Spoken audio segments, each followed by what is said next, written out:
Pero como Benjamin Netanyahu no ha conseguido derrotar a Hamas ni eliminarlo, ese era su objetivo, ni derrotar y eliminar a Hezbollah, ni imponer un cambio de régimen en Irán. Y eso es lo que él mismo dijo en los tres casos. Ahora está atrapado y necesita una victoria. ¿De dónde puede venir esa victoria? De Donald Trump.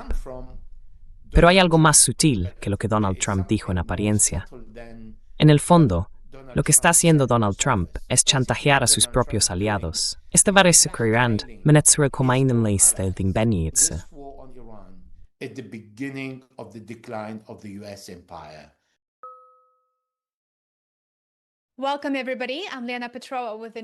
Bienvenidos a todos, soy Lena Petrova y os doy la bienvenida a un nuevo episodio de Asuntos Mundiales en Contexto.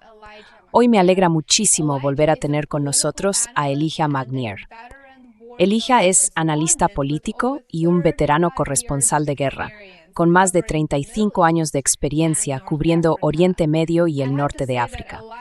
Tengo que decir que Elijah ha sido siempre mi fuente de referencia sobre Oriente Medio. Se especializa en reportajes en tiempo real sobre política, planificación estratégica y militar y terrorismo. Su profundo conocimiento de Irán, Irak, Líbano, Libia, Sudán y Siria hace que sus análisis sean de lectura obligada. Así que no dejéis de seguir su trabajo tanto en su página web como en su cuenta de X o Twitter. Os dejaré ambos enlaces en la descripción. Elijah, bienvenido de nuevo al programa. Me alegra muchísimo volver a verte. Lena, gracias por invitarme. Es un placer y gracias por esta magnífica presentación. Por supuesto, es un placer tenerte aquí. Empecemos por el frágil estado del alto el fuego entre Estados Unidos e Irán. Parece que pende de un hilo, literalmente. Estados Unidos rompió el alto el fuego el fin de semana cuando llevó a cabo ataques contra el puerto iraní de Bandar Abbas y otros objetivos en todo Irán. La administración Trump, por supuesto, afirmó que el ataque inicial de Estados Unidos tenía en realidad el propósito de preservar el alto el fuego. Eso me recordó a George Orwell. Incluso Orwell se habría sorprendido al oír algo así. Pero en las últimas 24 horas ha habido nuevos ataques contra Irán. Irán, por supuesto, también respondió, y sabemos que la Guardia Revolucionaria derribó un dron estadounidense MQ-9 en el espacio aéreo iraní durante las últimas 24 horas. ¿Podrías contarnos cuál es tu interpretación de la situación actual del alto el fuego entre Estados Unidos e Irán? ¿Y si esta guerra está convirtiendo, de hecho, en un conflicto de baja intensidad?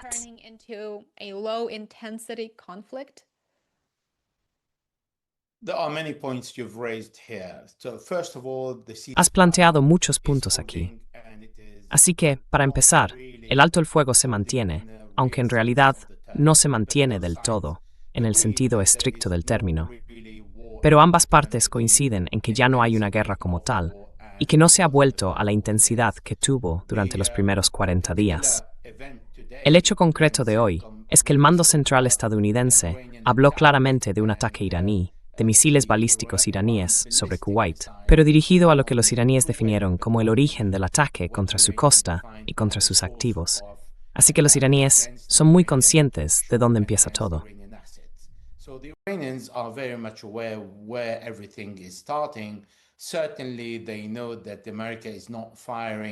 Desde luego, ellos saben que Estados Unidos no está lanzando misiles, drones ni artillería desde su propio territorio, sino desde Oriente Medio y sus bases. Y por supuesto, no desde el mar, porque la distancia entre Kuwait e Irán es mucho más corta hasta Bandar Abbas. De hecho, es la distancia más corta entre todos los países del Golfo y Bandar Abbas. Por eso los iraníes están muy en alerta y quieren mantener ese intercambio de golpes. De lo contrario, los estadounidenses impondrán una nueva regla de enfrentamiento, en la que ellos pueden disparar y los iraníes no responder, y entonces los estadounidenses aumentarán su ofensiva. Y eso es exactamente el estilo israelí en el Líbano y en otros lugares. Si un bando es atacado y no responde de inmediato de la misma manera, el otro interpreta que eso es una señal de debilidad.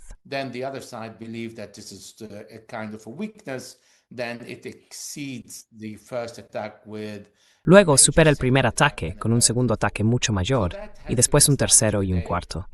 Eso ha quedado claro hoy. Y creo que ambas partes entendieron el intercambio de mensajes y la necesidad de mantener la situación bajo control. Ahora bien, si esto va a conducir a un alto el fuego permanente, en realidad, la respuesta es no, por el marco que existe. Y ese marco no es un acuerdo, no es un pacto. Es solo un documento con 14 puntos sobre los que ambas partes aceptaron sentarse, hablar y aplicar lo mínimo. Eso significa, el primer punto, donde se impone a Israel en el Líbano, el alto el fuego y el fin de la guerra. En eso, los iraníes no están dispuestos a ceder, y los israelíes lo rechazan por completo.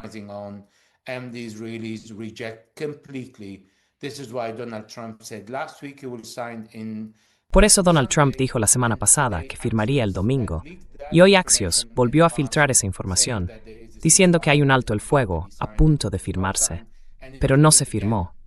Y él lo repite, diciendo que hay una firma que marca el fin del conflicto, cuando en realidad los israelíes están avanzando, enviando más tropas al sur del Líbano, destruyendo y atacando dos grandes capitales del sur del país, Tiro y Nabatie, y ordenando hoy el desplazamiento interno de 19 aldeas. Estamos hablando de decenas de pueblos y de decenas de miles de personas obligadas a reubicarse en un desplazamiento ilegal y un castigo colectivo a la población.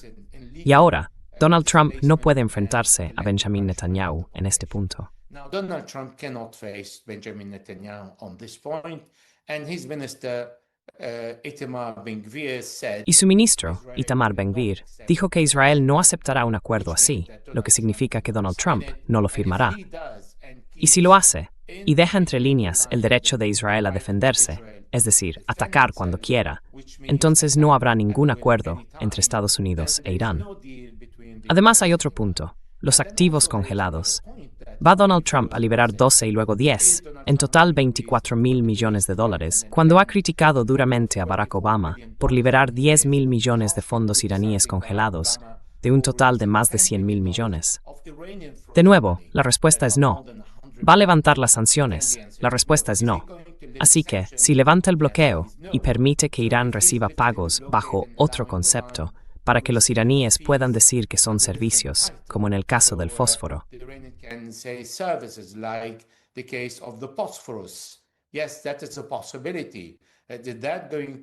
Sí, eso es una posibilidad.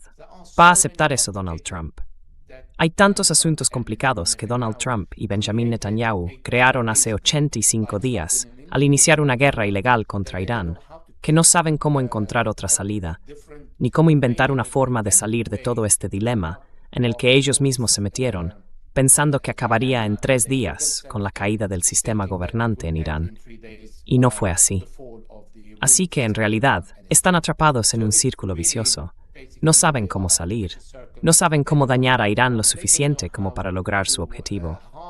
No reconocen que han fracasado en todos sus objetivos y quieren mantener un estado ni guerra ni paz.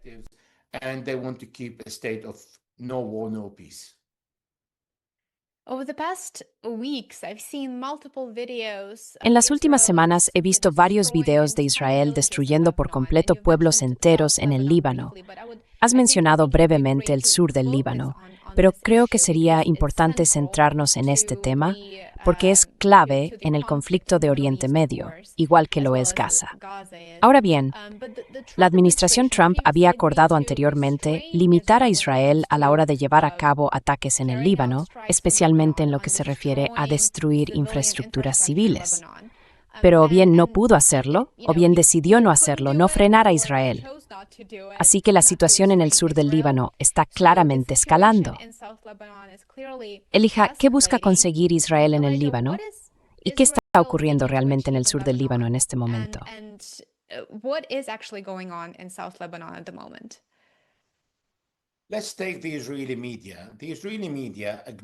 Tomemos el caso de los medios israelíes.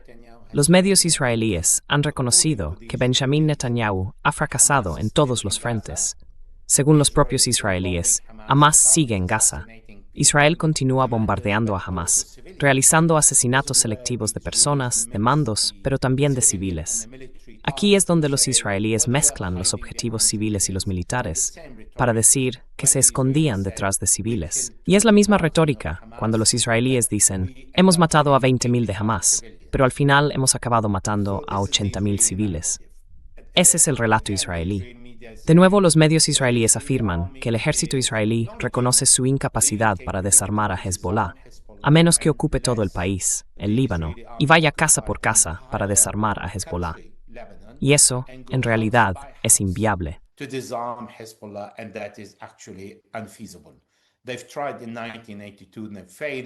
Lo intentaron en 1982 y fracasaron, cuando Hezbollah no estaba tan organizada ni tenía tanta experiencia.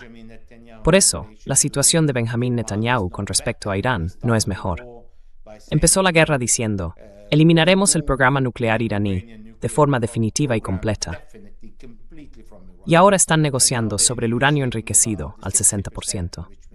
Dijo que no aceptarían el programa de misiles iraní y que aceptarían que Irán tuviera misiles con un alcance de entre 300 y 500 kilómetros, suficiente para bombardear a los países árabes, pero no a Israel. Y ahora han renunciado también a ese punto.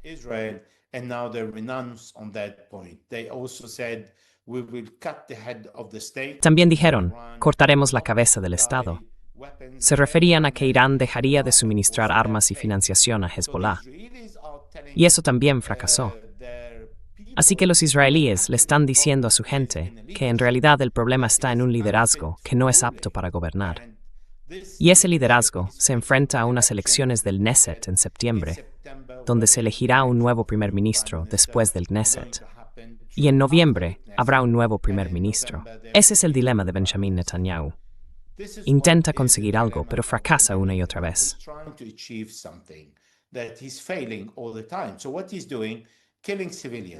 Así que lo que está haciendo, matar a civiles.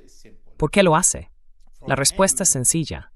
Él cree que los asesinatos selectivos provocan una reacción casi folclórica en la sociedad israelí, una sociedad que ya está acostumbrada a la guerra y a matar, y que ahora, con más del 70% apoyando la guerra, lo asume como algo normal, porque se sientan a ver cómo Gaza es destruida, y mientras tanto hablan de Líbano, con la idea de causar aún más sufrimiento a la población civil para poder deshacerse de Hezbollah. Pero cuando hablamos de eliminar a Hezbollah, estamos hablando del 40% de la población libanesa, de varios millones de personas. ¿Cómo se puede eliminar a esa gente?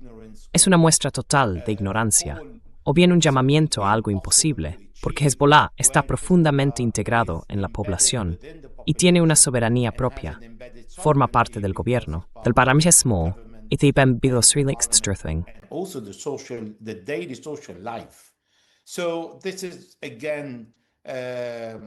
Así que esto, una vez más, es imposible de conseguir. Benjamín Netanyahu está intentando causar más sufrimiento a la población libanesa para obligar a Hezbollah a rendirse. Lo que no ha entendido es, primero, que Hezbollah no ve las bajas ni la destrucción como pérdidas, sino como sacrificios. Es un actor ideológico, no estatal, que funciona de una manera completamente distinta a nuestros criterios, o a los criterios occidentales, o al enfoque militar clásico sobre el resultado de una guerra. En segundo lugar, Benjamín Netanyahu ayudó a Hezbollah a sobreponerse a las bajas, al ordenar, desde el primer día, el desplazamiento de todos los civiles del sur del Líbano y del valle de la Bekaa, concentrando a más de 1.300.000 personas en Beirut.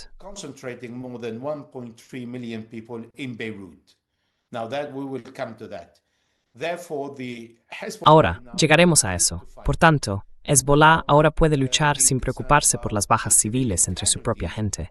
Sin embargo, Hezbollah mantiene una lucha disciplinada contra el ejército israelí, que, como sabemos por lo que ocurre en Gaza, es el ejército más inmoral del mundo.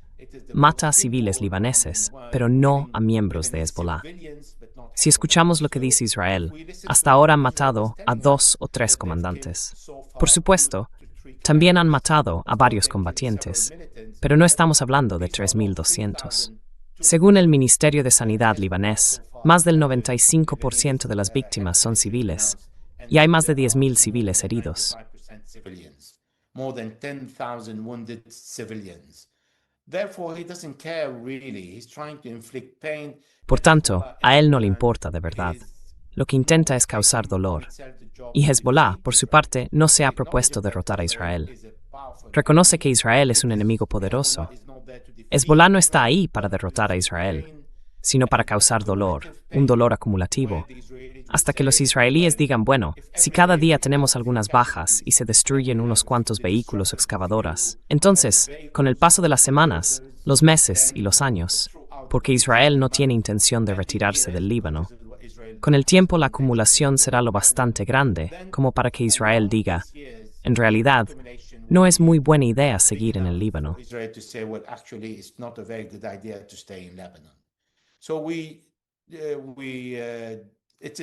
Así que es como una pelea entre un elefante y un pequeño insecto que no deja de molestarlo día y noche para que ese elefante no pueda dormir y no se sienta cómodo donde está.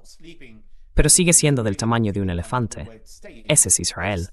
Y el insecto diminuto, ese es Hezbollah, sigue siendo capaz de incomodar al todopoderoso aparato militar israelí y hacerle la vida imposible, según el artículo 51 de la Carta de las Naciones Unidas, que reconoce a los libaneses el derecho de defenderse de un acto de ocupación.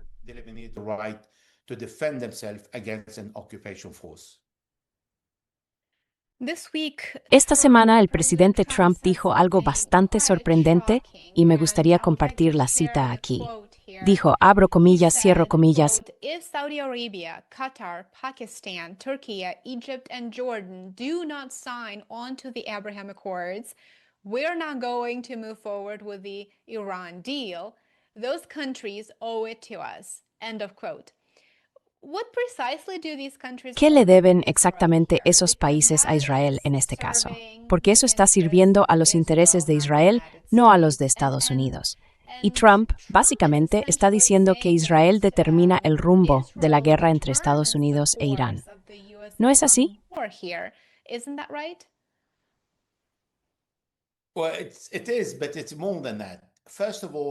Bueno, sí, pero es más que eso. Para empezar, el primer ministro israelí, Benjamin Netanyahu, dijo que están librando esta guerra porque se han convertido en una superpotencia y que no necesitan ir a hablar con los árabes. Que cuando los árabes vean su fuerza y su poder, vendrán suplicando tener una relación con ellos. Pero como Benjamin Netanyahu no ha conseguido derrotar a Hamas, ni eliminarlo, ese era su objetivo, ni derrotar a Hezbollah, ni imponer un cambio de régimen en Irán, y eso lo dijo en los tres casos, ahora, en realidad, está atrapado y necesita una victoria. ¿De dónde puede venir esa victoria? De Donald Trump. Pero hay algo más sutil que lo que Donald Trump dijo en apariencia. En el fondo, lo que está haciendo Donald Trump es chantajear a sus propios aliados.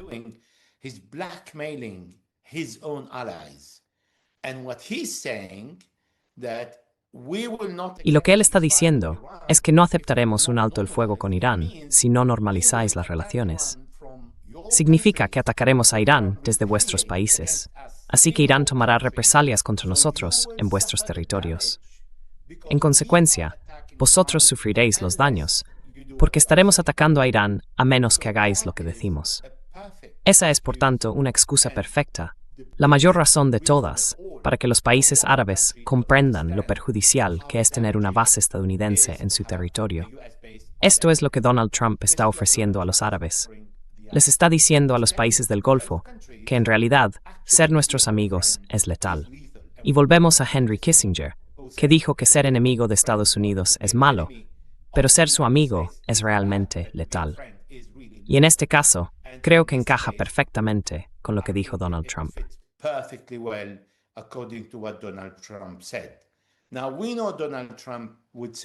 Sabemos que Donald Trump puede decir cualquier cosa y cambiar de opinión varias veces al día, o incluso en una misma frase. Pero dicho esto, creo que volverá a pensarlo. No él solo, sino que la gente que le rodea le explicará lo que eso significa. Ahora bien, vemos la gravedad de lo que dijo cuando escuchamos a personas como Lindsey Graham decir exactamente lo mismo, e incluso invitar a los saudíes a cerrar un acuerdo y unirse a los acuerdos de Abraham con Israel. Arabia Saudí dijo que necesitaban un Estado palestino y que entonces no tendrían problema en normalizar relaciones. Pero Benjamin Netanyahu respondió, un Estado palestino sobre mi cadáver. Así que creo que Donald Trump, en realidad, está ayudando a Irán a reforzar su mensaje, diciéndoles a los árabes que deben dejar de depender de los estadounidenses, porque son ellos la fuente del peligro para su seguridad nacional.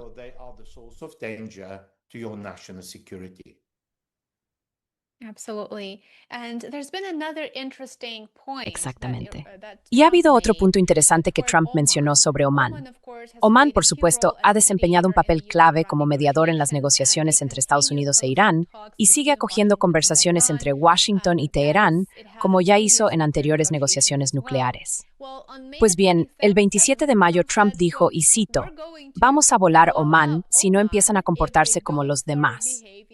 Ahora, ¿podrías ayudarnos a analizar esto?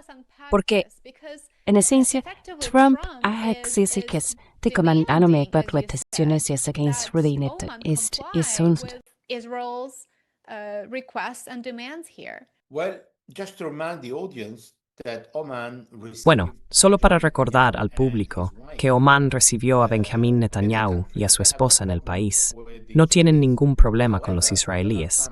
Sin embargo, que Donald Trump amenace a Omán, un país que, como has mencionado, es muy amigo de Estados Unidos, extremadamente cercano al Reino Unido, que siempre ha colaborado con Occidente, con los países del Golfo y con Irán, desempeñando un papel de mediación entre ellos, y que era considerado muy fiable por los estadounidenses, antes de Donald Trump, por supuesto, y también por Irán y los demás países del Golfo. and Iran and the other Gulf countries. But again, this is another reason Pero, de for nuevo, Oman esta es otra razón para que Omán se una a los países del Golfo y entienda que en realidad la presencia de Estados Unidos en la región debe terminar. Al decir esto, en contra de los aliados más cercanos, los aliados pacíficos que siempre compraron armas estadounidenses, que siempre abrieron las puertas a todas las empresas de Estados Unidos, del Reino Unido y extranjeras para venir, invertir y prosperar en el país, que hicieron un acuerdo con Occidente y se consideraban los aliados más cercanos de Occidente, pero de forma pacífica. Resultó que en realidad son solo una carta que se juega sobre la mesa y que puede desecharse cuando convenga. to be played on a table and to be disposed of. Uno de los principales puntos de fricción, por supuesto, sigue siendo el programa nuclear de Irán. Y parece que Washington continúa exigiendo fuertes restricciones al enriquecimiento de uranio y a las capacidades de misiles, mientras que Irán insiste en que sus derechos nucleares civiles no son negociables. Y no lo son. No deberían serlo. ¿Cuál es su opinión sobre que Estados Unidos exija la destrucción de lo que Trump llama polvo nuclear y la posible transferencia del uranio enriquecido a China o a Rusia? ¿Cree que Irán podría considerar algo así o eso también está completamente descartado?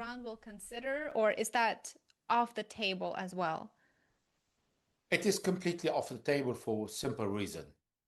Eso está completamente descartado, y por una razón muy sencilla. Primero, Irán es firmante del Tratado de No Proliferación Nuclear. Ese tratado le da derecho a enriquecer uranio hasta el 93% o cualquier porcentaje, siempre que esté supervisado y no tenga fines militares. Por tanto, no hay un límite concreto para el enriquecimiento de uranio. En segundo lugar, supongamos que Irán dice, bueno, llegamos al 60%, lo cual es cierto, solo como medida de presión frente a los asesinatos israelíes y estadounidenses de Fakhrizadeh, el director del programa nuclear. En 2020 alcanzaron el 20% y luego el 60%, cuando los israelíes, el Mossad y la CIA atacaron las instalaciones nucleares de Natanz e introdujeron un virus que habría hecho estallar todo el reactor si Irán no hubiera conseguido controlarlo. Así que Irán puede decir, de acuerdo, ese 60% era una forma de presión. No lo necesitamos. Okay, these 60% are a leverage. We don't need them. But the first question is, why deliver them to the US? Pero la primera pregunta es, ¿por qué entregárselo a Estados Unidos? Y la segunda, si lo entregan a Estados Unidos o a cualquier otro país, ¿quién garantiza que Estados Unidos cumplirá el acuerdo y no lo revocará, como hizo Donald Trump en 2018? Él fue quien destruyó el JCPOA y luego dijo que Barack Obama no entendía nada. Ese acuerdo quedó fuera de la mesa. Para él, no hay rendición de cuentas. Puede hacer lo que quiera. No hay un solo líder en el mundo que pueda garantizar el comportamiento de Estados Unidos, ni ofrecerse él mismo, ni China, ni Rusia como garantes frente a Estados Unidos. Lo que sí pueden hacer es decir, mantendremos tu uranio al 60% y te lo devolveremos si Estados Unidos viola el acuerdo. Por eso Estados Unidos se niega a que ese 60% esté en otro lugar, porque su mala intención ya está ahí. De lo contrario, no deberían preocuparse. Primero porque los inspectores de TIE están en Irán para supervisarlo todo.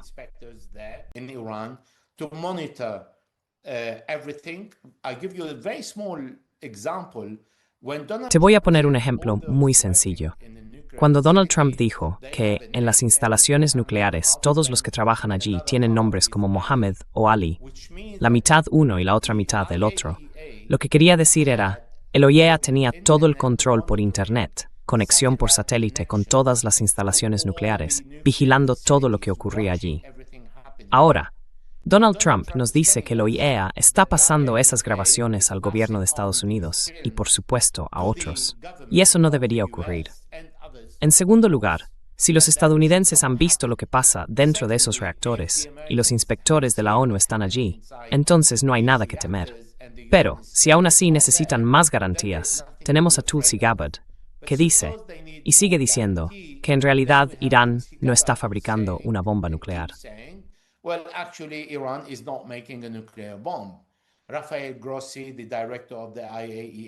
Rafael Grossi, el director de la OIEA, dijo exactamente lo mismo. No hay ninguna bomba nuclear. Y Donald Trump repite la misma mentira. Estoy impidiendo que Irán tenga una bomba nuclear. Pero aún peor, dice, estoy impidiendo que Irán bombardee Estados Unidos con una bomba nuclear. Así que de repente, Irán tendría un misil de 10 kilómetros que puede alcanzar América, ya habría hecho todas las pruebas de armas nucleares, y tendría una ojiva nuclear apuntando a Estados Unidos, que a su vez tiene miles de ojivas nucleares, y podría realmente aniquilar a Irán en cuestión de minutos. Nada de eso tiene sentido, ni siquiera para la persona más ingenua en Estados Unidos o en cualquier parte del mundo, a menos que alguien no tenga ni idea y se crea todo lo que dice Trump.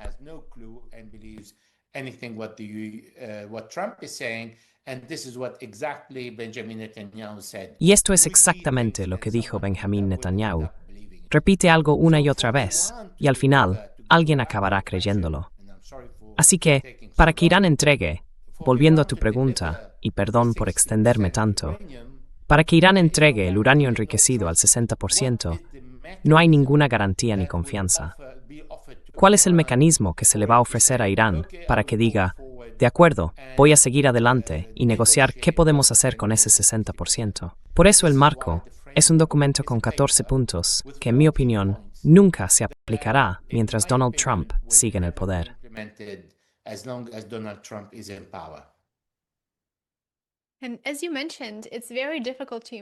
Y como mencionabas, es muy difícil imaginar que Irán encuentre un punto lo bastante bueno como para llegar a un acuerdo, simplemente porque no hay confianza. Y como decías, Irán tiene muy pocos motivos para confiar en la administración Trump. Todo se remonta al primer mandato de Trump, cuando retiró unilateralmente a Estados Unidos del acuerdo nuclear con Irán, el JCPOA, y ahora promete detener la guerra en Líbano, y luego cambia de opinión. Después promete transferir $12,000 millones de dinero iraní congelado en Qatar, y entonces Israel dice, no podemos hacerlo. Y Trump también cambia de opinión. Así que, ¿cómo puede Irán siquiera negociar con la administración Trump en estas condiciones? ¿Cuál crees que es el terreno común que se está utilizando para continuar las negociaciones y al menos mantener el memorando de entendimiento en vigor?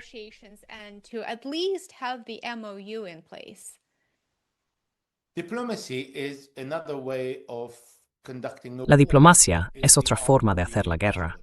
Es el arte de lo imposible. Y nadie elimina nunca la diplomacia de la mesa. Está ahí para intentar crear un terreno común entre enemigos cuando combaten, e incluso entre aliados. En este caso, se trata de enemigos.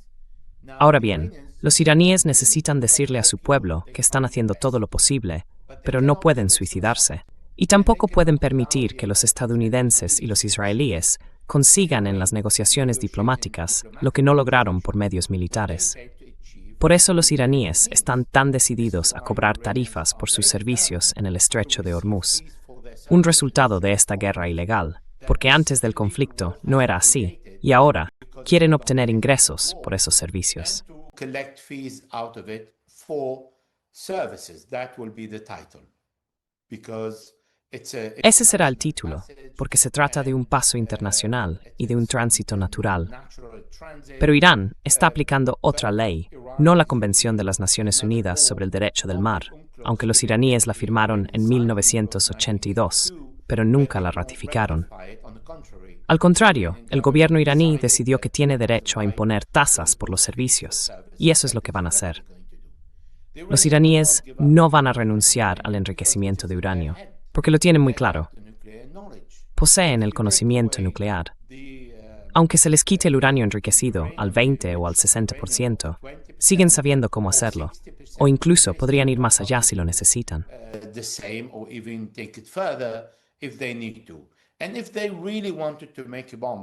Y si de verdad hubieran querido fabricar una bomba, tuvieron todo el tiempo del mundo entre junio de 2025 y febrero de 2026, cuando estaban seguros de que los estadounidenses y los israelíes empezarían otra guerra contra Irán. Solo se prepararon para una defensa clásica y también se prepararon por si había que cerrar el estrecho de Hormuz y el de Bab el-Mandeb, en caso de que las cosas empeoraran. Pero no necesitaban usar Bab el-Mandeb para provocar una crisis económica global. De hecho, ahora tenemos una crisis económica mundial, pero a una escala menor de lo que habría sido con el cierre de Bab el-Mandeb. Así que no hay confianza, pero tampoco pueden renunciar a la diplomacia. Very true. Elijah, a recent report, and I'm sure Muy cierto. Elija, un informe reciente, y estoy seguro de que lo has visto, indica que Estados Unidos tardará 3 años en reponer las reservas de armas avanzadas que se usaron en la guerra con Irán. 3 años. Ahora bien, Estados Unidos también necesita materias primas críticas de China para fabricar sus armas. Trump parece no estar en condiciones de continuar la guerra, ni de reiniciarla. Puede que esté pensando en realizar ataques a corto plazo, quizá, pero incluso eso parece encajar con la estrategia de Irán porque ya estableció una capacidad de disuasión durante la primera fase de la guerra. Y ahora, muchos sostienen que al permitir que Estados Unidos transforme este conflicto en una especie de guerra de baja intensidad, donde ambos bandos intercambian fuego, derriban drones y cosas así, en realidad eso beneficia a Estados Unidos, no beneficia a Irán. ¿Cuál es tu opinión sobre esta situación actual, en la que no hay acuerdo ni guerra abierta, pero tampoco paz ni escalada? ¿Y a quién crees que favorece?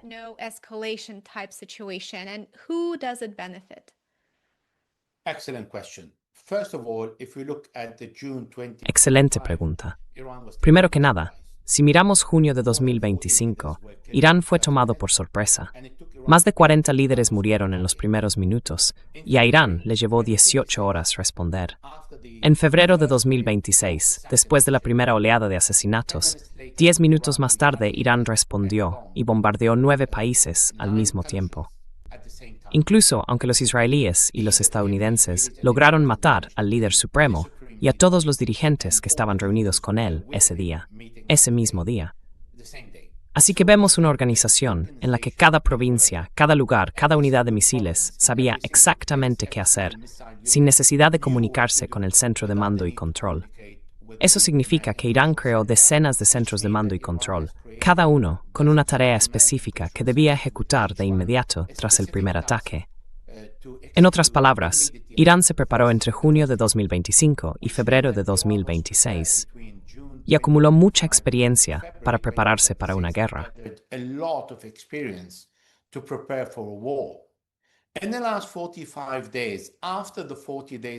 En los últimos 45 días, después de los 40 días de guerra, Irán ha aprendido muchísimo. Incluso durante esos primeros 40 días de guerra, vimos cómo Irán cambiaba sus misiles balísticos. Pasaron de los misiles normales que solían lanzar contra Israel a misiles balísticos con bombas de racimo. Lo hicieron porque entendieron, los iraníes entendieron, que si ese misil era interceptado sobre Israel, caían decenas de pequeñas bombas que explotaban en territorio israelí. Y si no era interceptado, el daño sería devastador. Así que, en ambos casos, los iraníes estaban fabricando el mismo tipo de misil durante la guerra y los ataques. The same missile during the war under fire. Can you imagine how much Iran has learned during the ¿Te imaginas todo lo que Irán ha aprendido en los últimos 45 días y lo que los iraníes han estado haciendo para prepararse para otra guerra? Porque te lo digo, no soy más listo que los iraníes. Ellos saben perfectamente que no hay un final para la guerra con Israel ni con Donald Trump. Trump todavía tiene 2 años y medio por delante y no es alguien a quien le guste ser humillado.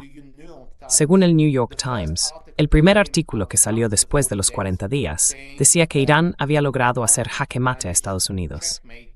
Y el canciller alemán, Merz, dijo que Irán había humillado a Estados Unidos. Merz said Iran had humiliated the United States, and this is when Donald Trump went all furious.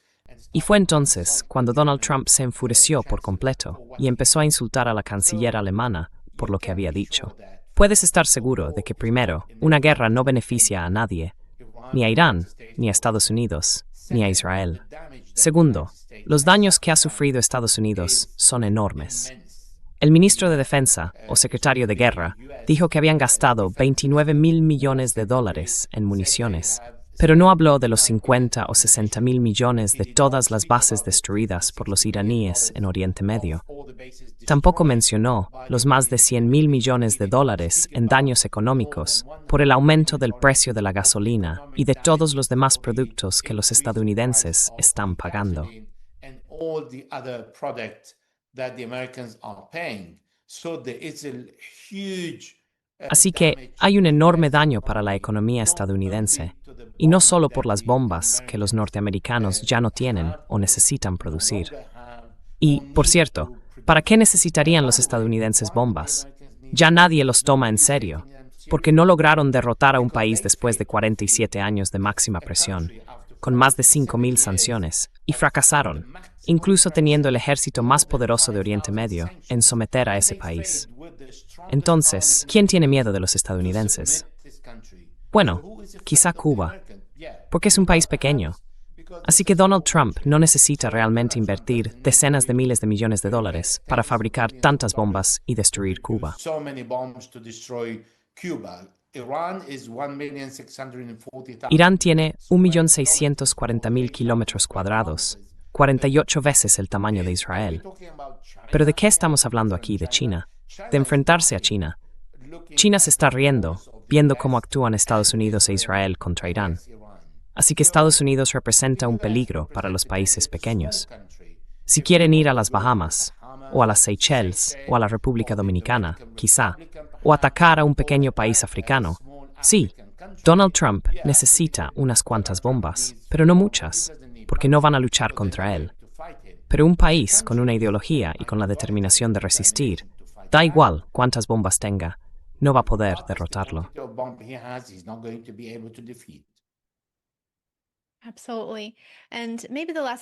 Por supuesto. Y quizá la última pregunta de hoy. ¿Cómo transforma esta guerra, en su estado actual, la arquitectura de seguridad entre los países del Consejo de Cooperación del Golfo? Porque parece que estamos ante un punto de inflexión para el mundo, y sin duda también para Oriente Medio. ¿Van a mantener Estados Unidos e Israel su derecho a bombardear a voluntad a los estados no alineados? ¿O veremos más unidad? Hay maneras muy firmes también entre varios países musulmanes para proteger sus intereses, evitar otra intervención estadounidense.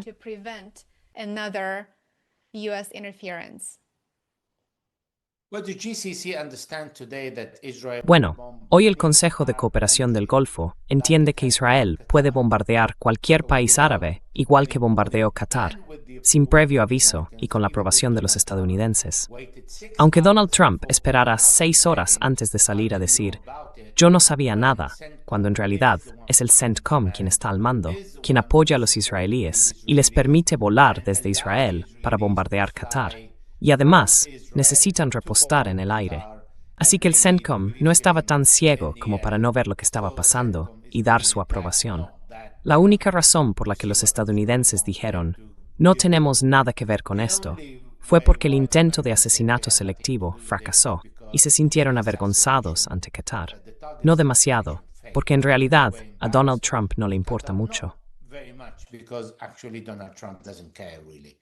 But the GCC today, they understand the need to. Pero hoy, los países del Golfo entienden que necesitan llegar a un acuerdo con Irán, y también con Pakistán y con Turquía, aunque menos con Estados Unidos. Eso no significa que no quieran a Estados Unidos. Al contrario, siempre temen que desde allí se promueva una revolución de colores contra sus regímenes. Sin embargo, el fracaso de israelíes y estadounidenses en derrotar a Irán dejará huella en la gente del Golfo. Comprenderán que, en realidad, la alianza con los estadounidenses no es sagrada ni tan ventajosa y que pueden sobrevivir sin ella. Eso no quiere decir que vayan a hacerlo, al menos no por ahora, y no mientras Donald Trump siga ahí, porque le tienen miedo.